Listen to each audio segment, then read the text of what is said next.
started to see which one can be the most retarded. Tinfoil haters, it's time to start the show.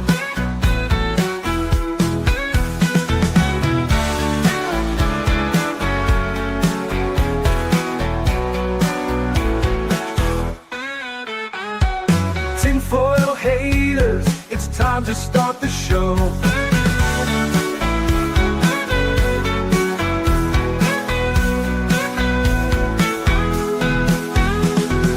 Tinfoil haters, don't tell them what to say.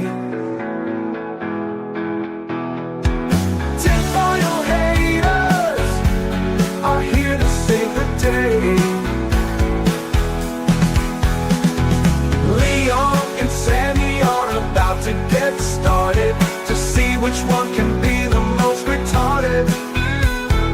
Tinfoil haters, it's time to start the show. Tinfoil haters, it's time to start the show.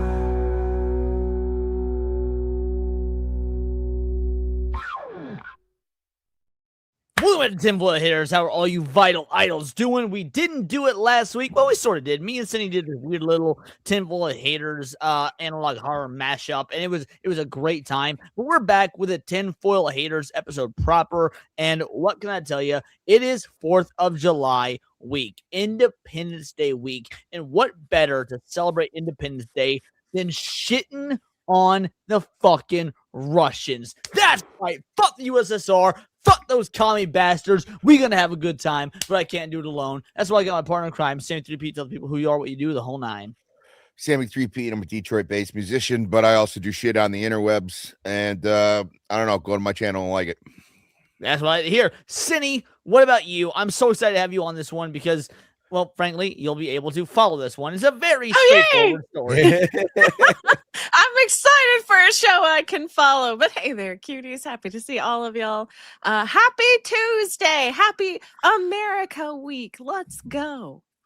Yes, guys, it is America Week, and we're going to be doing the Lost Cosmonauts, sometimes called the Phantom Cosmonauts. It's going to be great because, well, I don't want to spoil the ending, but this is a very interesting conspiracy theory. Like this is actually definitionally a conspiracy theory because we don't have an answer to it. But before we get into it, we gotta say hello to the chat.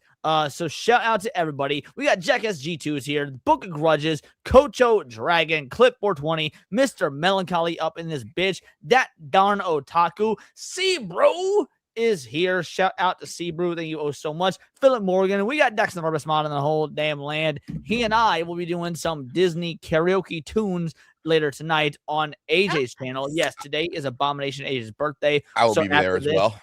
Oh, are you going to be there? Yeah, I'm nice.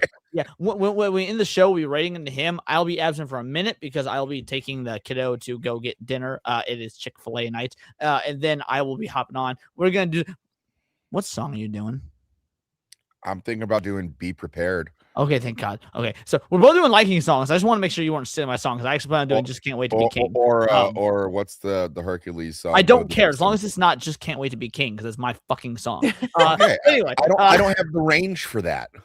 I don't think I do either, but I love that song. My band needs to cover it. So Clip 420, how you doing? Lithium Lux Eterna holding it down over on Kick. Scotty G is here. Sammy, of course, will be talking to you guys in the comments. Clip 420 representing both the YouTube side and the Kick side. Cindy will be talking to you guys in the comments. It's going to be great. Dax, of course, will also be there for AJ's stream. Xavier is here. Meletic? Bletch. It sounds like you're fucking like coughing something up. Bletch too. Shout out Bletch. How you doing? 13 Dragon of Light. We got the real life fake wizard up in this bitch. Of course, we'll be in Southeast Game Exchange with real life fake wizard in literally less than 3 weeks. I cannot wait. It is going to be an insane show. So yeah, come catch us at South Carolina in less than 3 weeks. Edmund Weber is here. Let's see. Who was I called it see-through already. Fuck you, see-through. Master Keyhole, welcome to the party. If you're new, welcome here. I'm not familiar with your name, so you're in for a great show if this is your first time. We got Jake motherfucking Martin. How you doing, Jake? Cowboy Diesel is here. Galkiriman, Soul Assassin. I think that might just be everybody. No, Janice Landers is here. Indikai is here. What is up? Dylan B, shout out. Yo, Johnny coming in with a 5-banger. By the way, guys, I'm gonna be real. Like, not to e-bag or anything, but it is the last day of the month before YouTube resets its cycle. So if you want to send some super chats, memberships, whatever it may be, today is a good day to do it. Shout out Johnny Boy for the 5-banger. I can't stay long, but just so no one forgets, we are not suicidal. I actually don't think we've done a lot of episodes on the show where we actually do have to clarify that. Like, hey, if something happens to us, we're not suicidal. It's the government coming after us. I don't think this will be one of these episodes. Not because it's not true or because the conspiracy isn't real, but because we're shitting on the fucking Russians. And so I don't think our government will care too much about that. That being said, shout out Johnny Boy. Thank you so much for the 5-banger. Let's go ahead and give you a quick clip. My man with a plan. This is for you.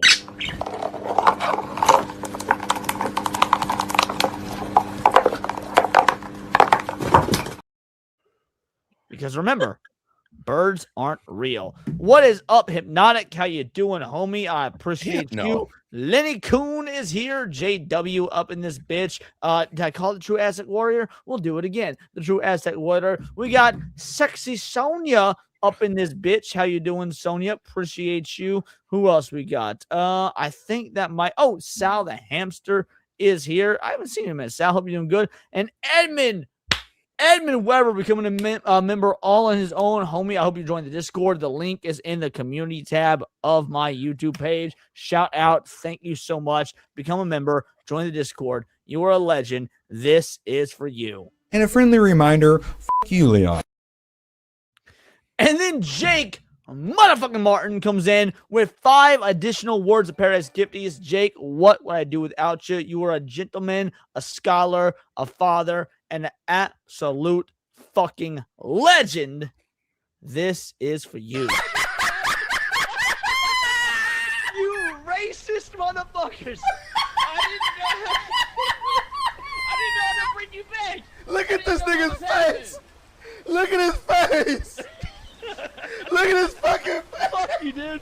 Fuck you. We got JW coming in with a 2-banger. The government knows who Leon is. I don't know if the okay, that's a lie. As with my search history just from this show alone, let alone my other shows, yeah, the government knows who I am. It's unfortunate, but it's true. Well, that and you have a driver's license. That too. Thank you for the 2-banger. Absolutely appreciated. Who else we got? Tristan Blaze holding it down over on Kick. We love our Kick representation. Thank you oh so much. And with that being said, it's time to get into the show proper. Sammy, did you do any research on this? Because I was researching it all night last night. Actually, I pulled an all-nighter. I have not slept yet. If you guys are wondering why I'm so high energy, it's called delirium. But I've not slept yet. I stayed up all night researching this. Sammy, did you? And if so, what did you find out? What did you think? I didn't get a chance at work, but for the last 3 hours I've been looking at stuff, and I think there's a lot of really good evidence to show that the Russians kind of covered up. It's like when like Chernobyl, where you're like, hey guys, we're having a meltdown, and they're like, no, the USSR does not have meltdowns. And it was like, I just the same thing. It was like, oh shit, we lost one. It was no, the USSR does not lose cosmonauts. It just kind of feels like, well, he never existed. Now he's gone forever. This was an interesting one because so Cinevere, as you being our resident normie, we never have you do the research on this so that you can kind of like go along with us. So here's I will open the show up by positing a question to you. What do you know of and think of the space race? I thought it was interesting. Of course, America was supreme, in my opinion. What? Explain to us why you think America is supreme. Well, weren't we the first ones on the moon? We were the first ones on the moon. So the government can suck it. Go on. What were you saying? I'm sorry. I was going to say, so we won the space race.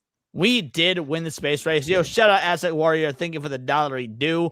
We won the space race. But here's the dealio. We didn't make it to the moon until 69. 69. I thought it was 67. I thought it was 67. All right, 69.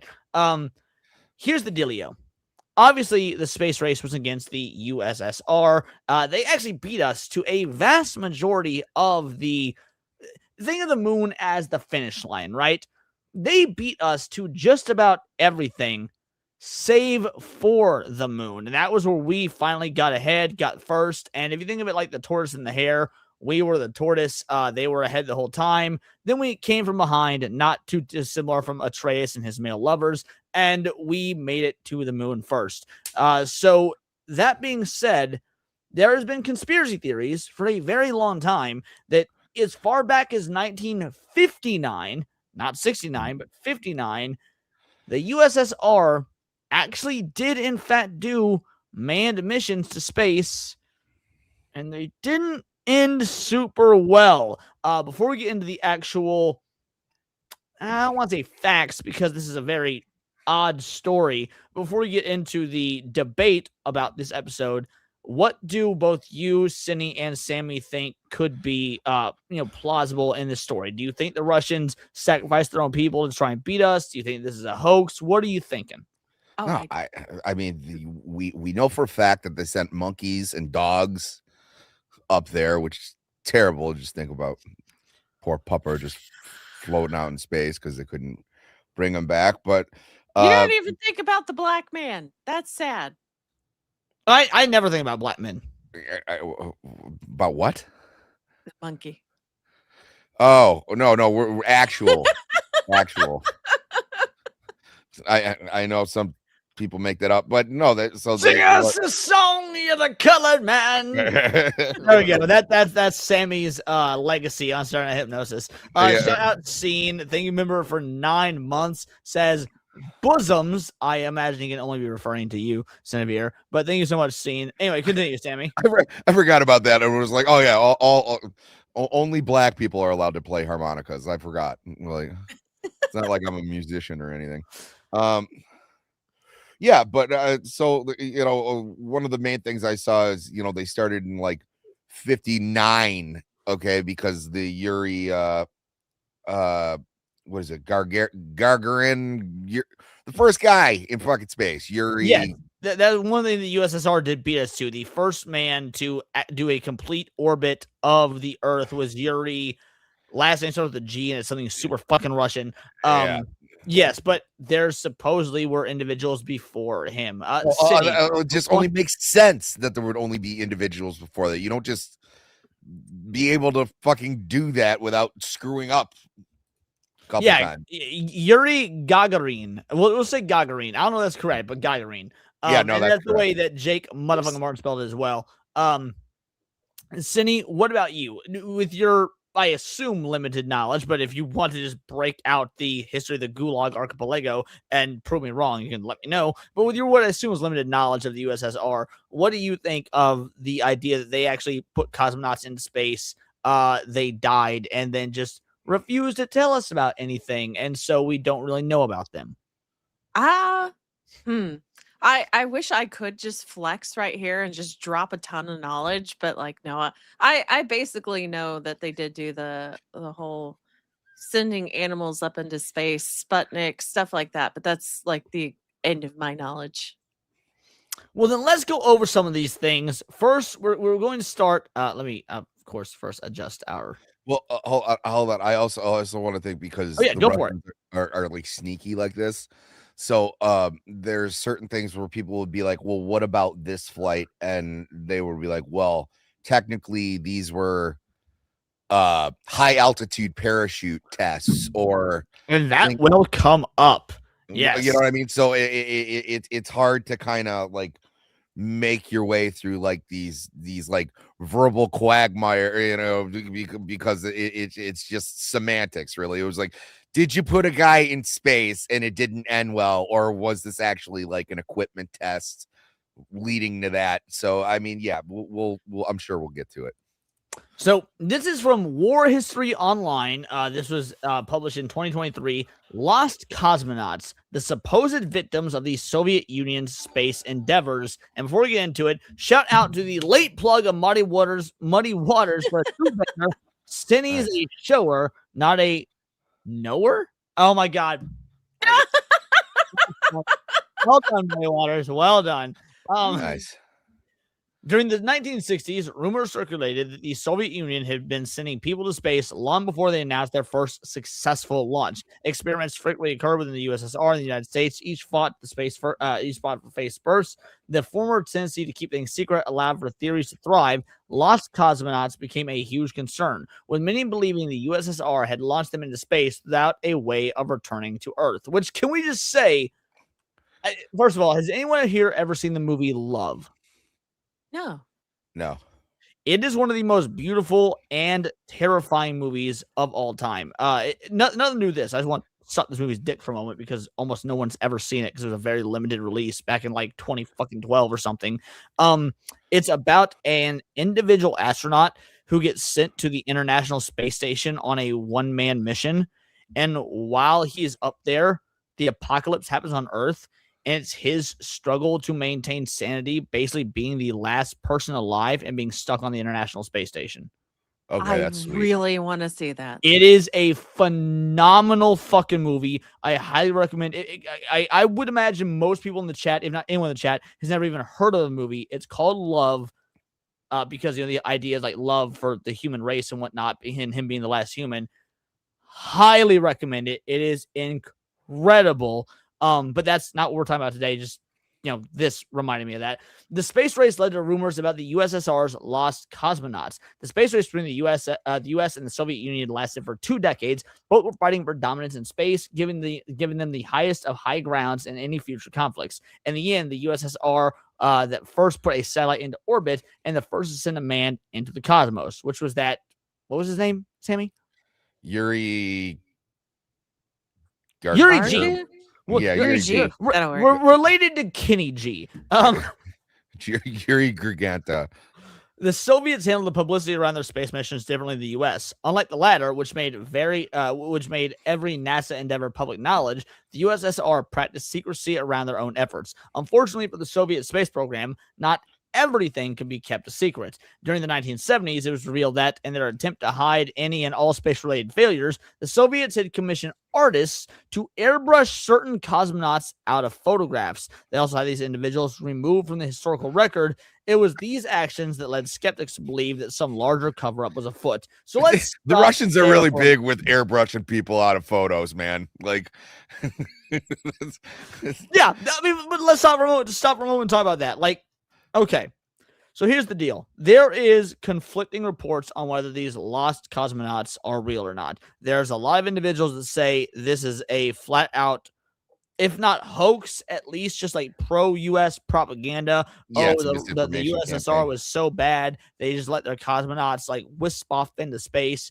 And there's a lot of evidence that's like, yeah, this might be true. And this is one of the pieces of evidence. If you were Russia and you wanted to like memorialize your first humans into space, but then they just drift off into space, a la George Clooney and Sandra Bullock in the movie Gravity. Airbrushing them out of like known photographs is pretty fucking sus. Yeah, I mean, that is really a questionable choice. Like, it kind of, I don't know, will make it stand out later. Yeah, no, Russian Photoshop's been around since Stalin. Oh, geez. Russian Photoshop is base. Go on.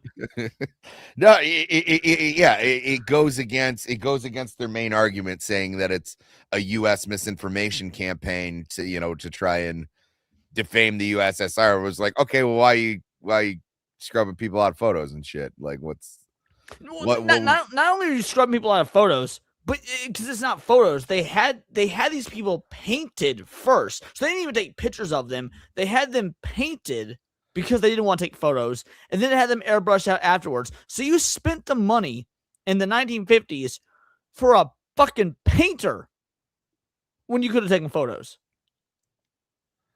Yeah.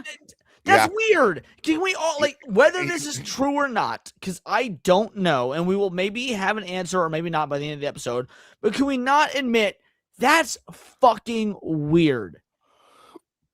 Yeah. I mean, it's the Russians. They just do weird shit. That is true. They drink vodka and fight bears. The late Blood and Muddy Waters for two banger. Yuri Gagarin. So yeah, Yuri Gagarin. I imagine is how you say it. Thank you so much for the two banger, homie. Absolutely appreciate you. I mean, you drink vodka and you fight people online. Am I Russian? I thought I was Spanish and Native American. Am I secretly a fucking Russian? You know what? I take it back, YouTube. I take it back because I've done so much promotion for Donald Trump. I do not need to be accused of being Russian. Successful and disastrous Soviet space missions.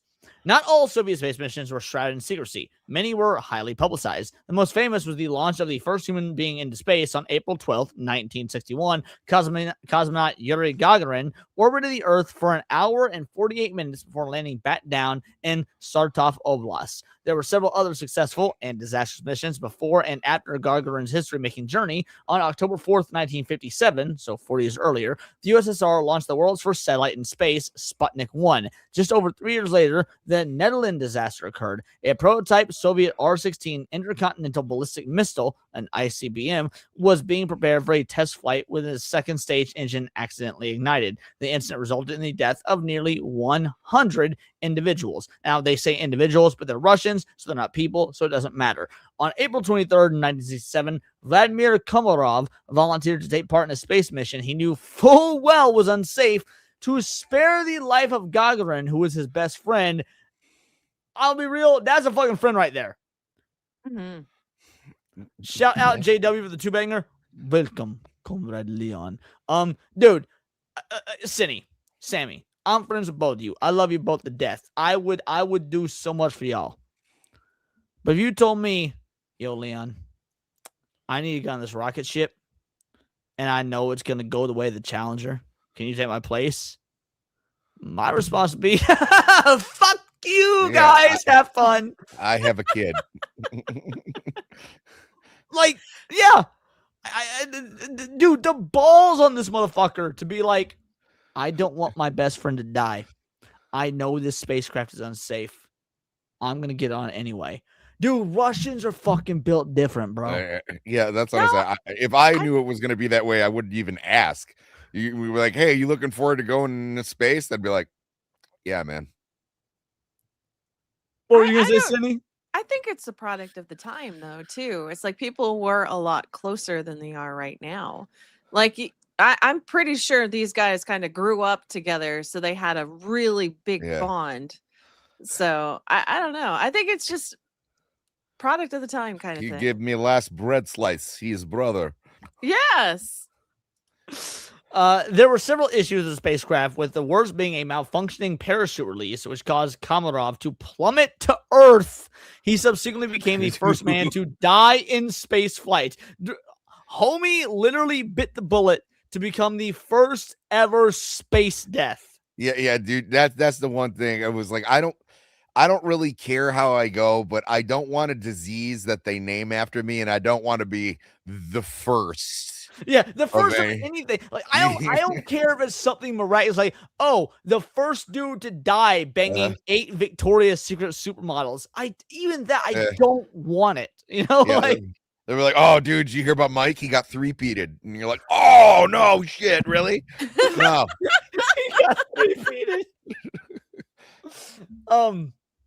Goes on to say, one of the earliest supporters of the Lost Cosmonauts theory was a science fiction author, Robert A. Heinlein. In 1960, he published an article titled Pravda Means Truth, which outlined how on May 15th, 1960, he was told of Soviet space secrets while traveling to occupied Lithuania. He explained the Red Army cadets had told him how the Soviet Union had launched a man into orbit that day. The launch in question was Kurbal Sputnik 1, which served as the precursor for human spaceflight. The spacecraft suffered from mechanical failures and caused its guidance system to veer it off course. As such, Kurbal Sputnik 1 couldn't be retrieved, leaving it temporarily stranded orbiting the Earth. Soviet officials quickly denied the spacecraft was manned. If it had been, this would certainly have been served as an example of a lost cosmonaut.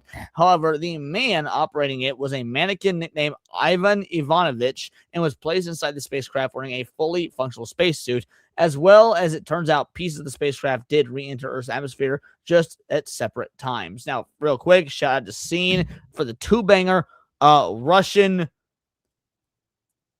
I got nothing. Anyone want to take a stab at this? Hold on. I'm gonna cheat. You cheat while Sammy and I have a quick conversation. So here's the deal.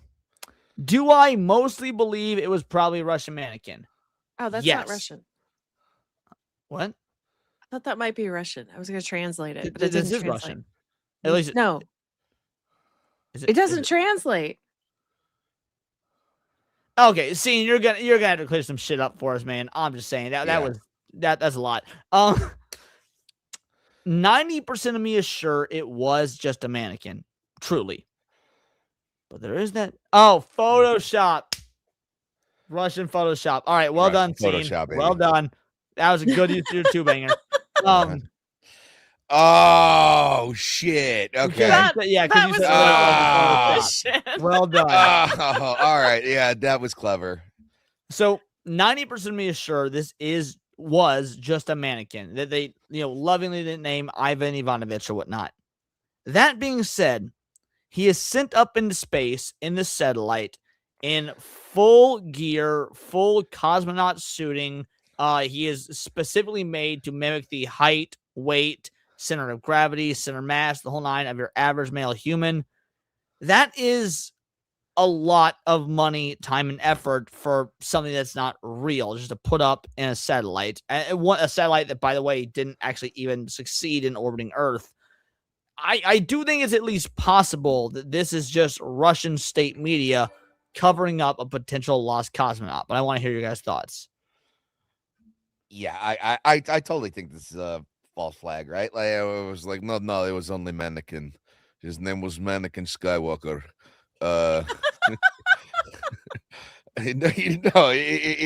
You're right. It doesn't make sense, and I'm sure that you would have had sort of actions that you would have had to perform. Could you have gotten on there? It just has false flag like screaming all over. I could see if you wanted to like test out something like that, you would attach it to the bottom of a ship and just drop it, right? If you were just testing out the parachute, and Well, see, you don't need to waste an entire ship. That's my thoughts. Is like, well, okay. Before we get my thoughts, Sydney, what about you? What do you think when you hear this mannequin story? No, I mean, it just. Why would you send a mannequin? Like, to me, it just doesn't make any sense. So and I don't know. I don't think you should believe anything they're saying. Well, I mean, by default, I don't believe anything the Russians say. And here is the counter argument. Because again, on the show, we do try to be fair. We're not out here just to believe every conspiracy theory. In fact, we want to debunk as many of them as we can. So the ones that are real, really, they do mean that much more. So here's the counter argument. Before they send a man into space, they want to know that it's even worth it, that they can survive the whole nine. So they build this anatomically correct mannequin that has the correct proportions, correct center mass, correct center of gravity, the whole nine, put them in the spacesuit, and they're able to monitor the spacesuit to make sure it works.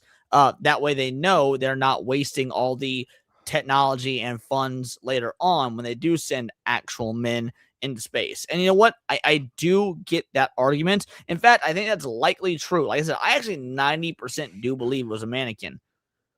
But I don't trust any Russian media, especially USSR media, during the height of the space race to actually have concrete belief that 100% certainly was a mannequin. Well, now I don't think there's a way to confirm that. Oh, no. And it's funny you say that because that will be a running theme throughout the entirety of this episode. Yep. Shout out to the late Oops, plug in Muddy oops. Waters. You're good. With a 5-banger. It was a sleeper cell activation code. Delete your furry folders. Well, Dax, you heard him here first. And then Book of Grudges with a 10-banger. There's some evidence that even the doll they sent into space died during launch, just got cooked due to the faulty heat insulation, never made it into space alive, and the USSR lied about afterwards. I did not run across that in the research I was doing for this. Not saying you're wrong. I was so focused on specifically the Phantom Cosmonauts that I didn't come across that. So that might be true. In fact, I wouldn't. Oh, you have thoughts on this? No, she survived and she lived a long life, and then she joined the Guardians of the Galaxy. Before throwing the necklace into the ocean. Sammy, never change. I love you. Also, here's some horsecock. Horse semen's great. I'm digging horsecock. Is your cock a horse cock? You will never hear me say it. Nay. Ooh, as I speak more. My favorite stallion I keep in my top drawer kinda goes hard though. 'Cause there is no cock like horse cock. Send your asshole into shock and eat horse. I don't know how we're going to ever top horsecock. Shout out for all the horsecock. All right, let's keep going. The Judica-Cordiglia brothers. Sammy, aren't you Italian? That's not Italian. Yeah, no, they are literally from Italy. These are Italian brothers. Let's see, yeah. So Judica-Cordiglia. Okay. Recordings spark further theories. What gave the Lost Cosmonauts theory the most traction was the alleged recordings of several failed manned Soviet space missions by Italian brothers. See, Italian, Sammy. Achille and Giovanni, the most Italian ever. Shit. Judica-Cordiglia. The pair lived just outside of Turin, Italy, directly beneath the orbital path of Soviet launches. They collected radio equipment and set it up in an old German bunker to record radio signals. Interestingly, 3 days after the brothers claimed to have heard the Soviet spacecraft successfully orbit Earth, the USSR announced it launched Gagarin into space. So they were hearing... Now, think of the way we think of the internet nowadays. And this is the part of the story that there's skeptics and individuals that believe this. There's also information on both sides that you can lean to either way. I've got my thoughts, or at least my theories. But basically, think of the way that internet enthusiasts were in the 90s. Do y'all remember internet enthusiasts? They always had to get like the fanciest fucking 240K or 246K modems or whatever. All the Pentium processors, like the tech enthusiasts of the 90s when it came to the internet. We all remember that time, right? Right. Think of this the same, but in the 60s, late 50s, early 60s for radio. They would basically build their own radio transmission style devices and intercept radio signals. Okay. Oh, I didn't know that, but okay. Yeah, it was a thing. Yeah, radio enthusiasts were a thing, and these Italian brothers were radio enthusiasts. What were you gonna say, Sammy? Oh no, I was gonna say that it was like that's a hobby that continued like well into like the 80s and 90s. Like you'd see some of those guys with like an absurd antenna on their van or something like that, and you're like, oh, right. No, you know. Technically, you can actually even do it nowadays. There are still old Russian, USSR even, as what the technical term would be, broadcasts that do broadcast codes, for lack of a better term, from the Cold War era that can be deciphered, decrypted, the whole nine. But yes, this is a thing in the 60s. These were some OG nerds. The pair claimed to have 9 recordings of emergency transmissions from the failed Soviet manned space missions that hadn't been made public. One allegedly was an SOS message sent in Morse code that became more and more faint, suggesting those on board the Soviet spacecraft were getting lost in deep space. Now, this is what we're about to listen to, and we're going to listen to the whole 2.5 minutes, or almost 3 minutes of it.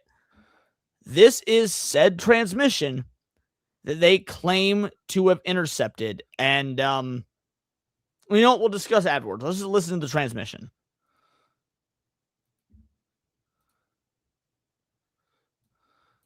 On May 16, 1991, Achille and his brother Giovanni Battista claimed to have heard radio communications taken from secret Soviet Union space missions of dying sounds of a suffocating lost cosmonaut that recorded the voice of a female cosmonaut re-entering Earth's atmosphere in a malfunctioning spacecraft.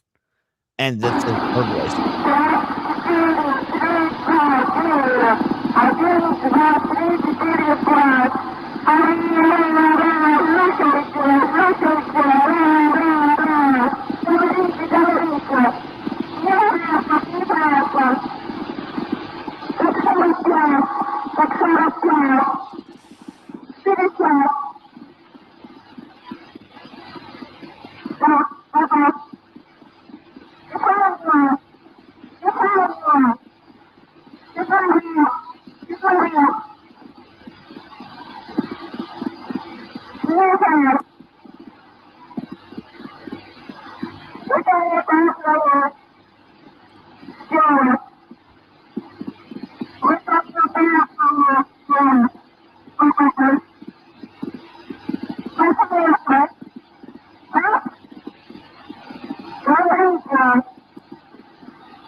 Yeah, that was harrowing, but it was watching Cindy look on in indifference in her star-spangled bikini, just holding her drink in her tinfoil sombrero. I just imagined her on the other end of that radio. Oh my And, gosh. But let's talk about the transmission though for a moment. First of all, Cindy, we'll start with you. How did you feel hearing that? I mean, that's creepy. Is that a woman? Yes, Yeah. it is supposedly one of the very first cosmonauts ever. I didn't even explain this. You know what a cosmonaut is, right? I assume an astronaut of some Yeah, kind. it's just what Russians call their astronauts. Yes. Yeah, cosmonauts. Right. So it is supposedly, if not the first, one of the first cosmonauts ever sent into space, and her ship malfunctioned upon re-entry into the atmosphere, and she clearly burned to death as the whole it's so hot, the whole nine. That is the audio recording that these this is, by the way, not a hoax. The Italian brothers, the radio enthusiasts, really did capture this. That is real audio. There's no tonal inflection. Like, there's no change in tone. You'd think there'd be a little bit more panic to the way she's talking, but she's just stating clearly in the same tone constantly. It's hot. It's hot. Cosmonauts were often military pilots, so the odds are that the reason there's no change in inflection is she was in some form or another a type of soldier, so it was her job to keep a cool head under pressure. Mm-hmm. Oh, and man. also she might not have known that this was like, because she kept going, like saying things like, is it supposed to be doing this? Right. So, so I'm sure they wanted her to describe what it is. So like, I feel hot. I see flames. She's saying just what she's experiencing to document what's going on. I mean, it's I commend her. I'd have been in panic. Like, wow, that is horrifying. Now, There is no She proof escaped that she communism. ever existed. Again, this is a radio transmission that was captured by two Italian dudes who claim that they believe they found that they intercepted the radio callings of a lost cosmonauts. Of course, Russia has always denied this. There is no information to verify this or back this up. So there's two sides to this. Obviously there's two sides. There's the believer camp and the skeptic camp. The skeptic camp states that she is not doing the normal everyday call signs and cadence that a Russian military individual and spaceman would actually do. Therefore, it's a hoax. There's the other side that these brothers were Italian. They were radio enthusiasts. They didn't speak Russian. They're radio enthusiasts. This was an accident, them capturing this. While they didn't speak Russian, their little sister spoke rudimentary Russian, and she translated it for them. So the believers say, yes, you're correct. This is not the typical like call signs and stuff they would use because she only spoke rudimentary Russian. This is a simplified version of what she was saying, but the gist of what she's saying is still true nonetheless. Okay. I mean, by now we have those recordings. Or no, that's the sister reading them, or no. That is the real recording. Okay, But the translation was from the sister who only spoke rudimentary Russian. Keep talking. I have to let my cat out. He got stuck in my closet, but keep going. Oh, but it's like, well, at this point, just find someone who fucking speaks Russian and play them the tape and be like, what are they saying? Like you could get up some more in depth. I know. I wouldn't think it would be that difficult to find somebody who speaks Russian. So, and here's the interesting part about that radio signal. Up until very recently, I believe like 2009, 2001, very recently, the brothers were still alive. They maintained this was real their entire lives. Their story never changed, and they never tried to monetize said story. Now, to me, that lends credibility. In fact, one of the brothers even went on into an interview and say, it's been 40 fucking years. Why would we keep a hoax going this long when there's nothing in it for us? Yeah. That's valid. Holy shit. That is some Dago shit, too. So I will go penniless rather than be called a liar. Also, Krovax makes a point. Simplified Russian could be because her ass was fucking on fire. Panic does a lot. Yeah, that is also true. But yeah, needless to say, it is. I don't know where I sit on this in terms of, like, yes, Russian experts and whatnot, they'll say that this is not how Russian flight operatives would have operated. That being said, well, I mean, like Krovax said, first of all, extreme situation. Second of all, these guys never monetized it. They went like 40 years. This isn't like the times of the modern internet and stuff where you just do a hoax, get a bunch of money, and be like, sorry, Reddit, it was a joke. That hard drive, the Reddit hard drive, it was a joke. Like, where is the incentive? That they caught this by accident because they were radio enthusiasts. Oh. Yeah. That's crazy. Book of Grudges for a 5-banger. Just confirmed. The dog Laika died 5 to 7 hours into flight from extreme stress and overheating, according to documents declassified in 2002. Thank you so much for that update. Also, Book of Grudges, I'm not going to fucking repeat myself. What? The dog lived on and then was eventually picked up by the Guardians of the Galaxy and joined the team. Oh. Okay. Just so you know, you repeated yourself.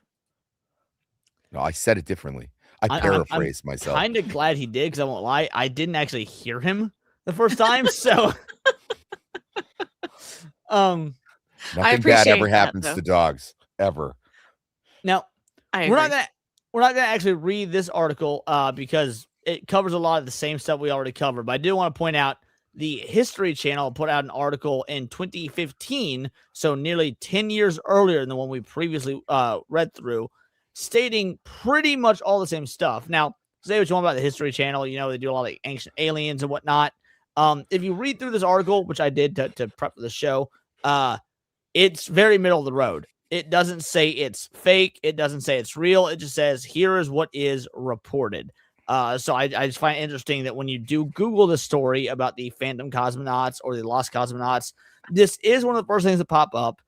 It is from 11 years ago, and it is a very middle of the road article. But I do want to talk about this one from Popular Mechanics, which was released this year. And not only does it corroborate a lot of what we've gone over so far between the two articles, but also has additional information. So, two amateur radio operators tapped into a Soviet frequency to they hear a woman burning alive in space. The brothers claim to have captured the secret audio of cosmonauts, including a horrific death. The space race, the high-tech Cold War competition to see which global superpower could conquer the cosmos first, was such a frantic and aggressive era of rocket-powered experimentation that it's often remarkable to consider how low the death toll was during that time. We know, of course, the United States was prepared for some interstellar fatalities. President Richard Nixon had an alternative speech prepared in the event the Apollo 11 mission went to catastrophically wrong, but officially only a handful of lives were lost during the space race. Notice they say officially. The most infamous and rare space-related fatalities from the time occurred during pre-launch tests, like the altitude chamber fire that killed would-be cosmonaut Valentin Bondarenko, the first official space race fatality, which is a kind of a funny story. If I'm being like, I don't remember if this article goes into or not. So Sammy was mentioning the parachute jumpers earlier. Sammy, if you remember the story, do you care to regale us? If not, I will. But if you remember, I don't remember this one. What was hold on. No, I don't. So this high altitude parachute jumper went to make his jump, cracked his head on the oh, that's right. The device he was jumping out of. I don't know if it was a plane or a balloon, whatever it was. But knocked his head, and his suit depressurized, and he died on the fall down. But basically, because he didn't look up and judge his duck properly, that was why he died. So, oh wow, yeah. Always monitor how tall you are comparatively to the doorways you're going to be jumping in or walking through, because you don't want to end up like this poor son of a bitch. Shout out to a Kick in the Nuts for a 2-banger. Thank you, homie. He says, I'm late, Tax. Don't worry, homie. Don't worry. You still got plenty of show left. Will be cosmonaut Valentin Bondarenko, the first official space race fatality in 1967 electrical fire that claimed the lives of the Apollo 1 crew in the United States. If the limited number of lives lost in the space race seems surprising now, at the height of the Cold War paranoia and Soviet secrecy, some found it downright unbelievable. As far back as 1962, Washington Post reporter Drew Pearson repeated rumors in his Washington Merry-Go-Round column that 5 Soviet cosmonauts may have been killed in manned space flight attempts. Now, this is 62. Now, remind you, that woman with the screaming, she's on fire and whatnot, was 1959 and 1960. So at this point, the rumors are going around to the point they're actually making it into the Washington Post. Journalist Julius Epstein, not to be confused with a different Epstein that has made the news as of late, was so fervent in his conviction the USSR was covering up a dozen cosmonaut deaths, again, a dozen, with help, according to Epstein, of the U.S. State Department, that his conspiracy theory was eventually read into the congressional record. So this guy, so we've got 2 reporters reporting on these Soviet cover-ups about cosmonauts that are shot into space and did not make it back. It was actually entered into the congressional record. But did anyone have anything to support the conspiracy theory beyond the rumors and hearsay? And then they say, yes, actually, we've heard about, we just went over the woman on fire and whatnot. But there's actually other things they picked up. Months later, April 12, 1961, Soviet cosmonaut Yuri Gagarin made history as the first man to orbit Earth. For those who believe the brothers recorded, shit, I missed it. In February 1961, the brothers picked up another wordless rhythmic signal. This time it was not Morse code, it was a heartbeat. The brothers recorded the racing heartbeat and heavy breathing, bringing the audio to famed Turin cardiologist Achille Mario Dogliati, who supposedly identified it as the heart of a dying man. This, by the way, is another true story. The brothers did, in fact, intercept a radio signal of what sounded to be a man dying. They took the recording to this man who was a famed cardiologist in Italy at the time, and he did in fact state, this does sound like a dying man. Now, it is important to make the caveat here that there's no way for them to know if it was a individual from the USSR, no way for them to know they were in space. All they picked up was a radio signal of a man what seemed to be dying from cardiac arrest. That being said, the fact that we have an actual famed cardiologist here saying, yeah, that's definitely what this sounds like, in my opinion, is at least something. Oh my gosh. I mean, like, now I can see why they're such big radio nerds. You're like, what am I going to find today? Yeah, well, I mean, think about it. Like, radio at the time, we're talking about the late 50s, early 60s. In-home TVs weren't really the norm yet. The only way to watch movies was often to go to the theater. The people, like, do you know where hacking came from? I'm pretty sure I've told you this before. Oh, yeah, I don't know. Hacking didn't start with computers. It started with model trains in the 70s. Oh, wow. People would hack model trains. They moved on to cracking phones to get around long distance, and then eventually to the internet. But the hacking scene started with model trains. So when we're talking about radio enthusiasts, I mean, what else was there to do if you were a tech head in the 60s? Radio was the most technologically advanced thing, really. Jake asks, a radio signal of a heartbeat only, like an EKG noise. Like, how is that possible? So the way they describe it here is that they heard heavy breathing that began to like fade out and get slower as if he was, dying. And the microphone was just strong enough to pick up his heartbeat. That's the way it's described amongst the sources. Now, how plausible that is, I don't know. But every source that I read did in fact say that they contacted Achille Mario Dogliotti, or however you say his name, and that he did in fact confirm that, based on his cardiology specialism, that it did sound like the heartbeat of a dying man. Now, again, I can't pretend to be a rocketeer or anything to know the extent of what, how strong their microphones were or anything like that, but that's the way it's described in every source I read in doing the research today. Oh, man. So, again, I think the fact that we've got a actual renowned doctor of the time saying, yes, this is real, at least that the heartbeat fading out was real. Again, there's no way to know if it was a USSR cosmonaut. There's no way of knowing they were in space. Just that you captured on the radio what sounds like a dying man. And this is after they had, caught the audio of what seemed to be the woman burning. It's definitely interesting, to say the least. Like, I feel like saying that it's interesting is putting it mildly. It's rather fascinating and horrifying all at once. Well, when I say interesting, well, first, Sammy, do you have something you want to say? No, I was just agreeing. When I say interesting, more so I mean that, let's say this is true. Right? Let's pretend. Let's take off our skeptic hats for a moment and just say this is straight up true. To this day, there is no proof of any of these cosmonaut deaths. That would mean that the USSR, even after the fall of the Berlin Wall in 1991, when a lot of the stuff that was classified became declassified, this stuff was so tightly under lock and key, it either got shredded, maintained classified by the U.S. government, whatever it may be, that we to this day do not have proof of any of it. Now, we don't have anything to disprove it either, which is what makes the story so incredibly strange. But that was what would have to be the case. That's what makes it interesting, that the compartmentalization and the secrecy within the USSR has kept these stories from being out in the light almost 70 years after the fact. Despite the fact that we've since gotten so much classified information from the USSR after the fall of the Berlin Wall in 1991. Like, it's very akin to the Manhattan Project. Everything was so compartmentalized, no one really knew what they were working on. It. Like, they knew their own role, but they didn't know anything else. Oh, man. Yeah. Like, that's if we're to assume this is true.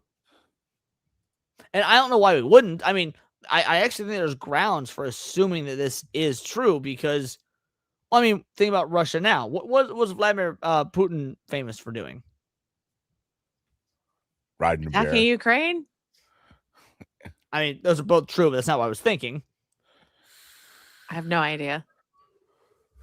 Disappearing his political dissidents and the people in journalism and media in Russia that may be disaffected Russian citizens or whatnot. So I didn't know that. Yeah, Putin's famous for it. He don't like people going against him. So if even in modern day Russia they are disappearing journalists, disappearing opposing politicians, the whole nine, why would we not believe that in the 60s, when the USSR was at its might, like the height of its power, they wouldn't be doing the same thing, shredding the files, getting the dossiers, burned, whatever it may be. I think it's actually, if not likely, at the very least plausible that these are real. Oh, Diz asks a great question. If true, leads to the question, how many cosmonauts were truly lost? Well, according to the U.S. journalist investigators, roughly 12. Now, how accurate they are in that assessment, I don't know. How they came to those numbers, I don't know. Based on the information we're going over in this episode, there's only about 3 or 4. But U.S. journalists in the late 50s and early 60s, in the mid 60s, said 12. Whether it's 1, 2, 3, or 12, that's 1, 2, 3, or 12 too many, because it shows what little regard the Soviets had for the lives of their own countrymen in effort to advance the space race. That's crazy. Oh my gosh. Yeah. That's wild. All right, so this was 1960. Yuri Gagarin, we got that. Let's see, was there anything else in this article that we needed to cover? Let's see. So no, the message doesn't follow the standard protocols. We got that. A native Russian speaker consulted his piece, attested that he could not detect distinct accent with the poor audio quality. Right. All right. I meant to touch on this earlier. So, because you guys are asking about whether or not, why a native Russian speaker didn't translate themselves, right? Yeah. So this article points that out. A native Russian speaker consulted for this piece attested they could not detect a distinct accent, but that the poor audio quality impedes such detection, noting only the speaker's pronunciation of the Russian for 41 felt suspect. Now, here's the dealio. I don't know what is the famous Neil Armstrong quote. I assume one of the two of you know it. That's one small step for a man. One giant leap for mankind. Mm-hmm. Now, Sammy, repeat that first part again. That's one small step for a man. For me. Now, notice how you said for a man. Yeah. Cindy, what were you about to say?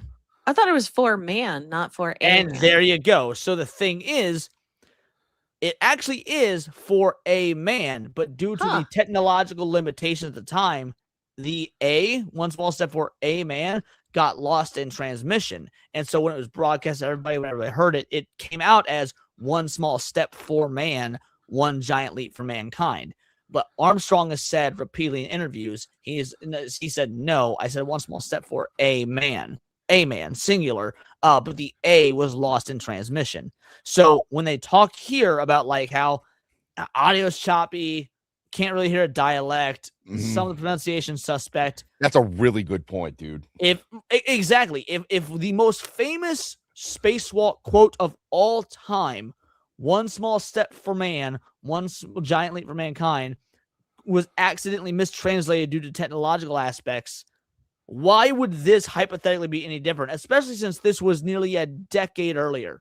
Yeah, and by much more earnest ways of being garnered. I mean, this wasn't on a live television broadcast. This was two Dago radio enthusiasts, who were just doing this as a hobby. It's insane. Yeah. Your mind blown yet, CBS Cindy? News. Yeah, like quite blown. What the fuck? Like what are you thinking right now in terms of again, we'll get into more of it in a bit, but just with what we covered so far, where are you looking in terms of did the Russians let their own people die to try and explore space? Oh no, I think they absolutely let their own people die just to try and be better than another country. I don't feel it was for science. It was to be number one.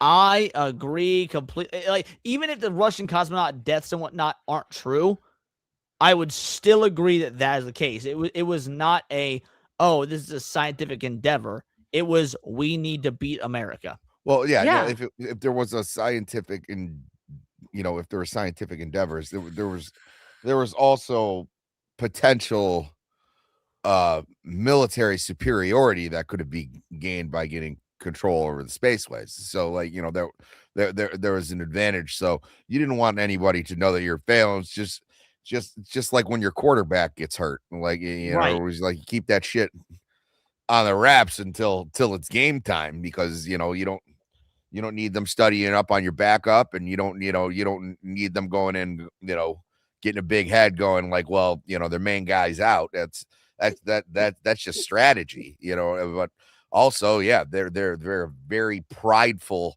people. They just don't admit stuff like that. Soul Assassin asks, how deep was the Cold War at this time?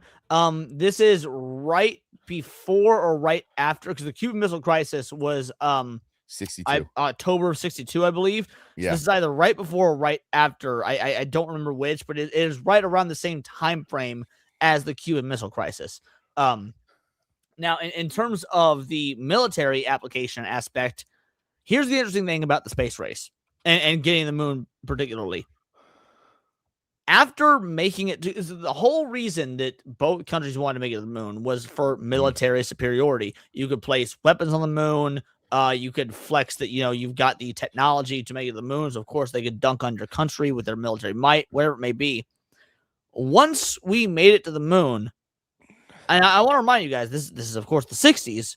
The Cold War would not end until 1991. Mm-hmm. In the 60s, when we made it to the moon, miraculously, the U.S. and the Soviet Union signed a peace agreement, a peace treaty of sorts, to basically say, hey, we're still at war with each other. We won't use the moon for our military prowess. Oh, not need I remind you, Leon, not only was it the Russians and the U.S., but as we talked about when we talked about our moon show, is weird episode, every subsequent country since then that has gotten space capabilities has we've amended that to add them on there. So every country, I think just recently, was it last year or was it this year that we talked about the moon? We talked about it this year, but there was a country that had made it last year. I don't remember what country it was, but there was a country that had gotten that capability last year, and they were added to the treaty. But we were so we were talking about that, but they're now talking about reworking that, but they've also made other documents since, like basically saying the same thing. It was like, okay, but if you go to the moon, you can't dig. There's like there was a bunch of weird stipulations on there. I remember that conversation pretty clearly, and yeah, that's just so we got to the moon and something happened. Yep, exactly. Let's see. Is there anything new? Okay, no. So now here's where we're going to get to a potential, and I do mean potential debunking, because I have thoughts about this debunking as well. Because right now, obviously, we've been talking about this as if it actually happened. But there's, of course, questions to be had, and I think that's totally fair that we play both sides of this and see how legitimate it is. So this is from Spaceflight Histories. Phantom Cosmonauts, the Lost Soviet Spacemen. Since the dawn of cruise spaceflight, there have been reports of people being sent to space and never returning. The individuals are known as Phantom Cosmonauts, and the theory argues that the Soviet Union sent cosmonauts into space that were killed in the line of duty, thus being erased from history. We'll explore the shreds of truth in these tales, why such fabrications might exist in the first place. So let me introduce you to Yuri Gagarin's ghostly predecessors. Now, notice how they say being erased from history, shreds of truth in these tales, such as fabrications. Obviously, within the first paragraph, this is setting out to debunk all of this, and this is from 2020. This is before the Popular Mechanics article, which came out literally just March of this year. The first of these stories takes place on November 1st, 1957, 1 month after Sputnik became the first artificial satellite. The Soviet Union is said to have launched a cosmonaut by the name of Alexei Ledovsky on board an R-5 rocket, later perished during his suborbital flight. The same happened to Serenity Shiborin on February 1st, 1958, and Andrei Mikhtov, January 1st, 1959. A woman named Miria Gromova piloted a space plane into oblivion on June 1st. These allegations were the first in history. According to legend, stories of these unofficial space shots were leaked by an unnamed high-ranking Czech communist in 1959. Renowned German physicist Hermann Oberth also claimed a pilot had been killed on a suborbital flight from the Kapustin Yar launch complex in Astrakhan Oblast in 1958. News spread when the Italian news agency Continental reported of the Czech claims, which probably leads back to why we had Americans reporting on it to the Washington Post as late as 1962. By the time the word reached the United States, it was discovered the launch of Ledovsky turned out to be a radio broadcast stunt, much like Orson Welles' War of the Worlds from 1938. In reality, the R-5 did not launch until 1958, and it carried the dogs Belyanka and Pestrea in August. There was a launch of an R-7 rocket on November 3rd, 1957, only 2 days after the Ledovsky tale, that did in fact carry a biological payload, a stray dog named Laika, which we talked about earlier. A cosmonaut named Zavodsky is said to have died on the flight to Kobal Sputnik 1 on May 15, 1960, when his capsule failed to separate from the booster and was trapped in orbit.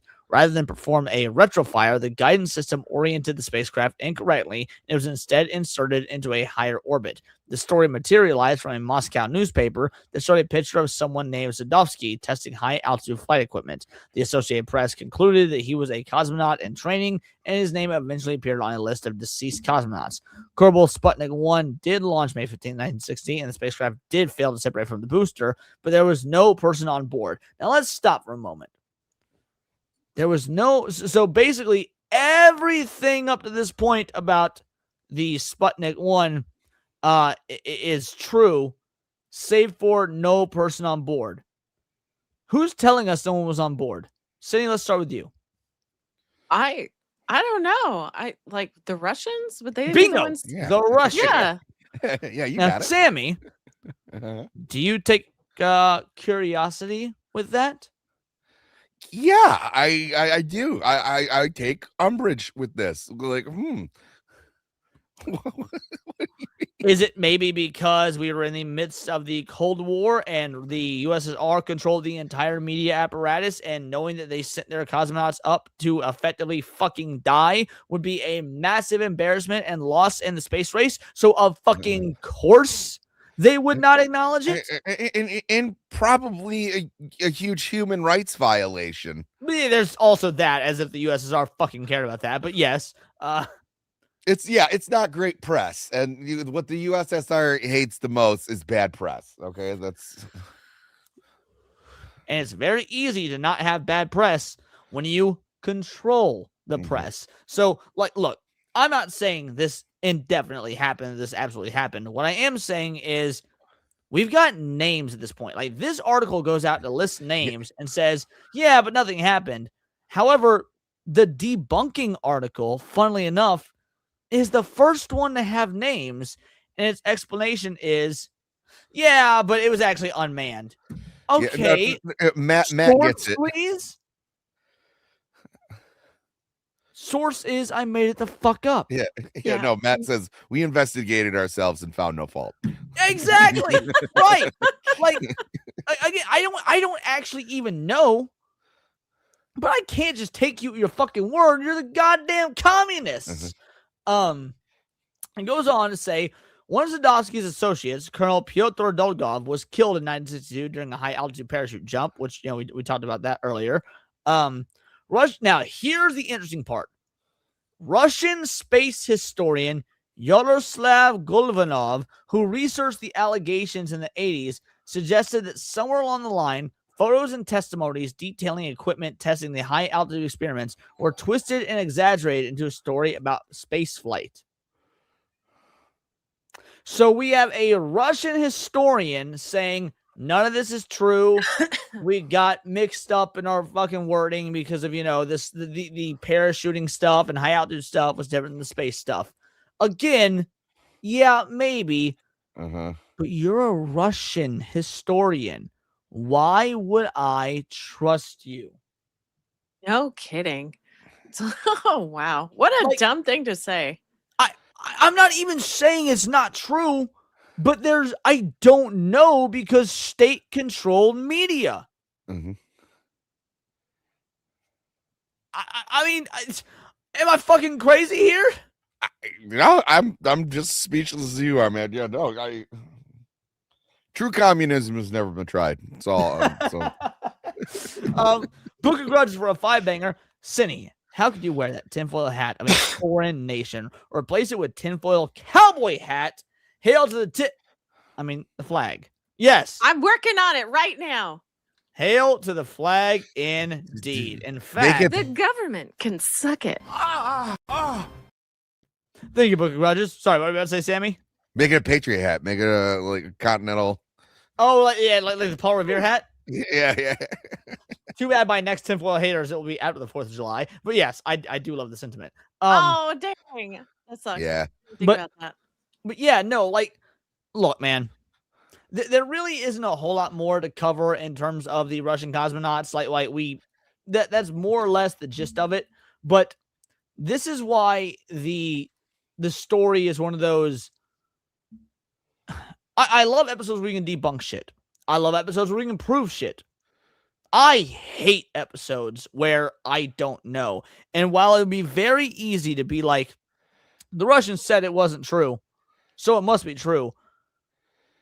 We don't actually have any evidence that this stuff is true. But we certainly don't have evidence that it isn't. I mean, we have patterns of behavior that would insist that it's not true. Go on. I mean, just like I said, it's not true or that it is true. That they're covering it up. Oh, okay, gotcha. Continue. It was like from Chernobyl to the Miracle on Ice, where they're like, those aren't pro players, and it was like, guys, 5 of them are on the Red Wings. Okay, they call them the Russian 5. Okay, yes, those are pro athletes. No, they are not pro athletes. It was, yes, they are. Amateur. The amateur. They're like the NHL is not pro. Okay.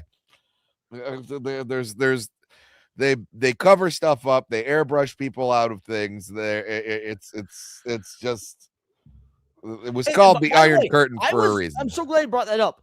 I was familiar with this story prior. The whole reason, to be fair, the whole reason for covering this week is because since it's 4th of July week, Independence Day week, I wanted to shit on some commies. While doing the research for this, even though I knew a lot of it, that was new to me. I had no idea the fucking commie bastards had their original cosmonauts airbrushed out of their own media.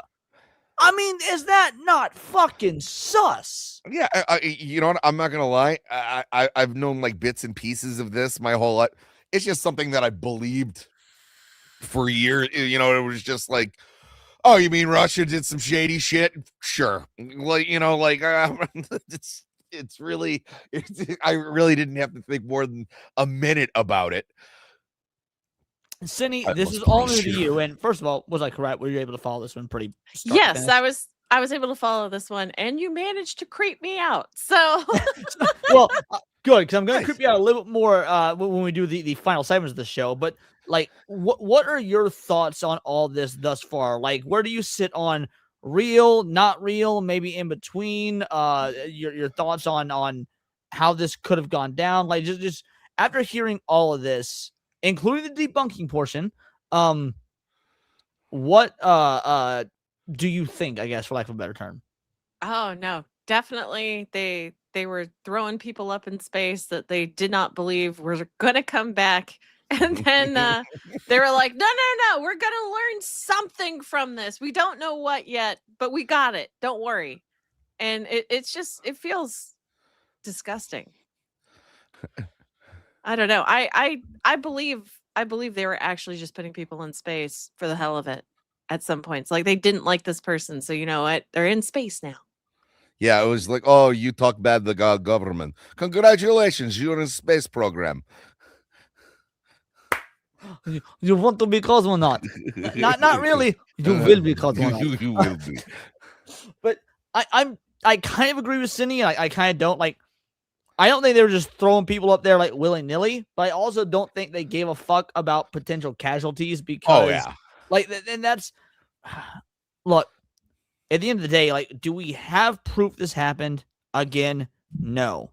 Is there enough evidence to make me believe that it absolutely is possible? Beyond a shadow of a fucking doubt. Oh, yeah. When you've got Russian state-controlled media, when you got people being airbrushed out of pictures and whatnot, when you've got you've got these Italian brothers intercepting radio transmissions, and you've got a cardiologist who supposedly heard the fading heartbeats on the radio. And again, stories, by the way, that were never that stayed consistent the entire time, were never monetized, and before their death straight up said, why would we just run a hoax for 40, 50, 60 fucking years with nothing to gain from it? Like, now, do I think it was the 12 cosmonauts that was reported in the Washington Post in 1962?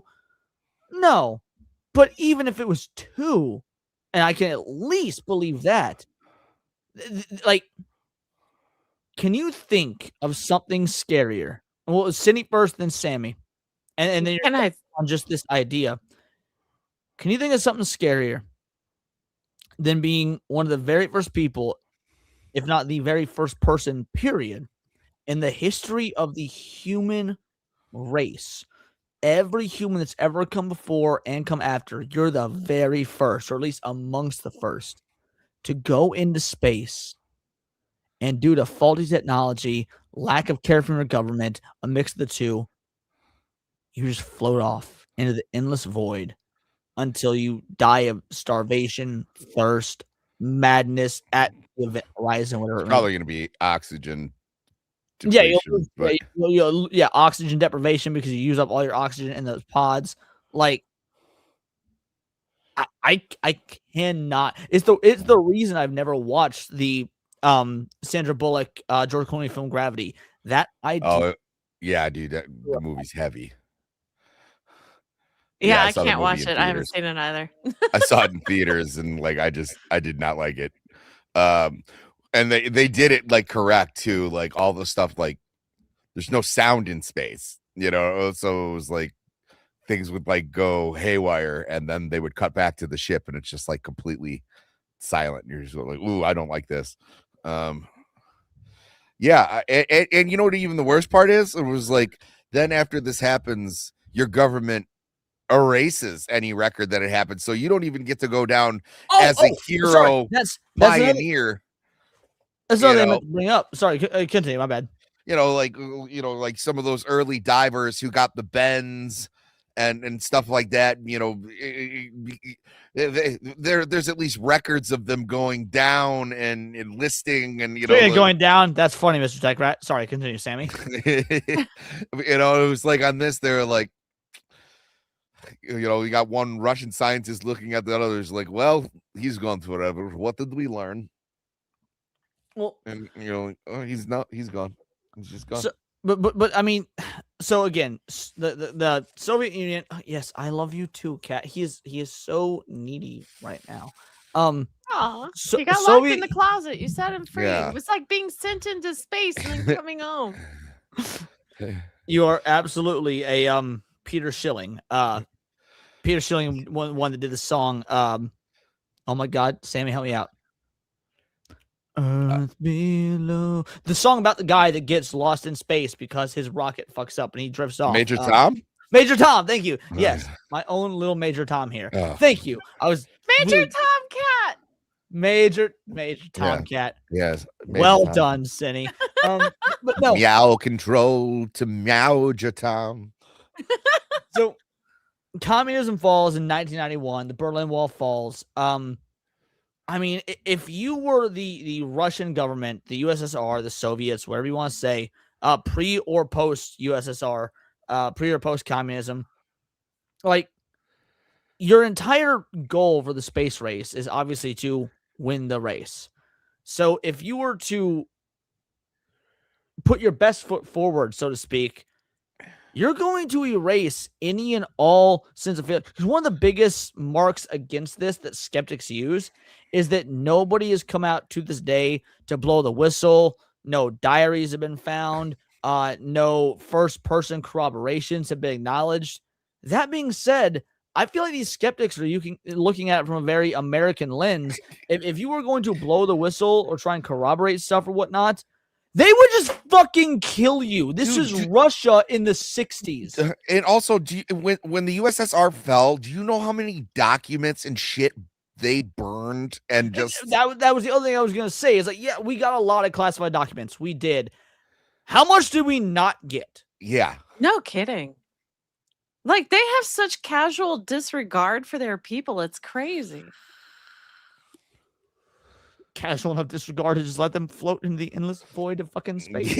Yeah. Well, he's gone forever now.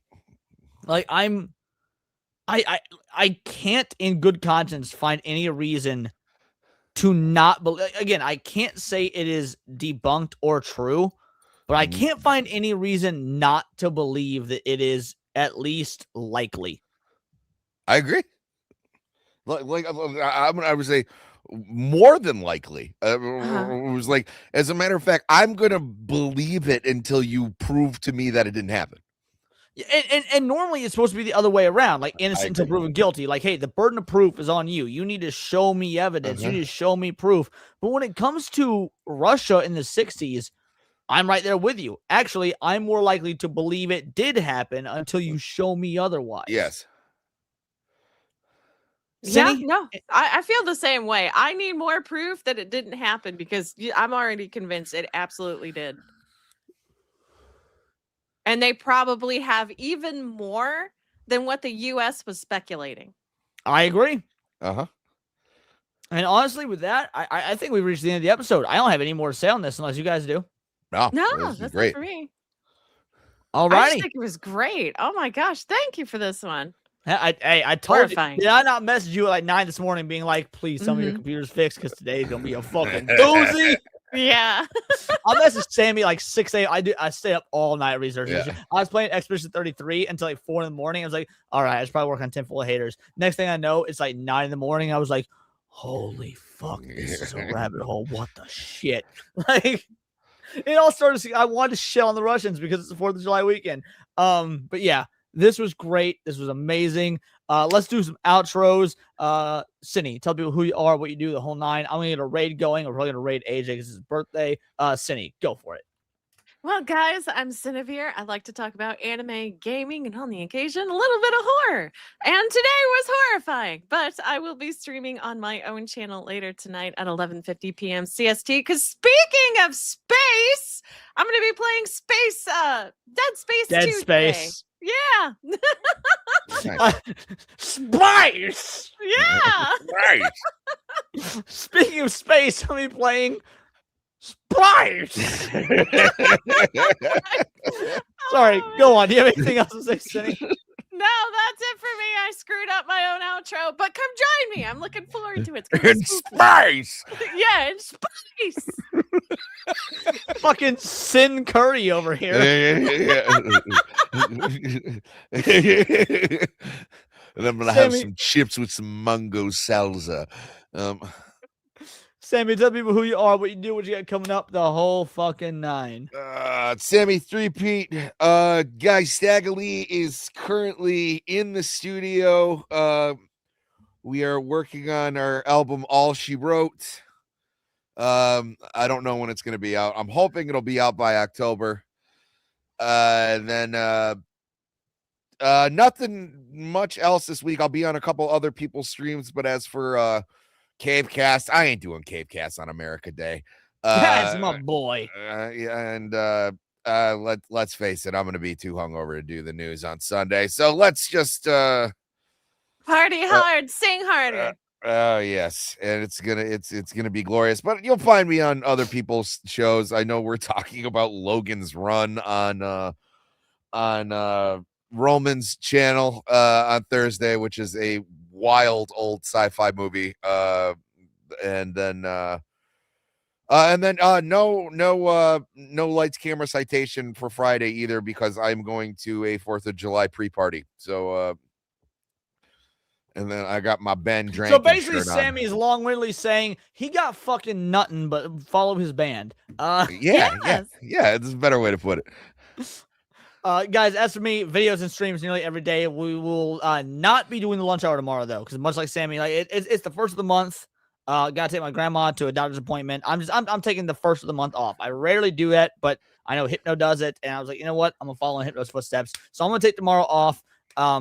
I also haven't slept since about 10 a.m. yesterday, something like that.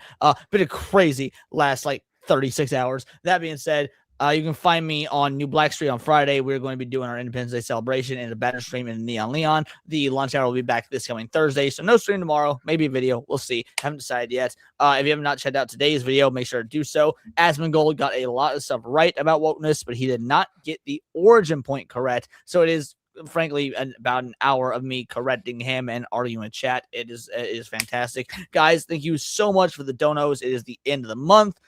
Which means today was the last day for YouTube donos and whatnot to count towards June, because YouTube pays monthly. So I just want to say thank you so much for making this a great fucking day. Follow me on all socials, obviously YouTube, X, Instagram. And with that being said, it means the world to me. Thank you. I had the greatest job in the world because of you. We're going to raid into AJ now. It is AJ's birthday. I'll be joining that stream. Sammy will be joining that stream. Later on tonight, Sevi will be joining that stream. Who knows who else? I think Daxnar will be on that stream. And we are doing Disney karaoke because I can't wait to sing. I just can't wait to be king, because I am the king of that fucking monkey, AJ. So until next time, it is all here in the Nerdosphere, and this has been Words of Paradise.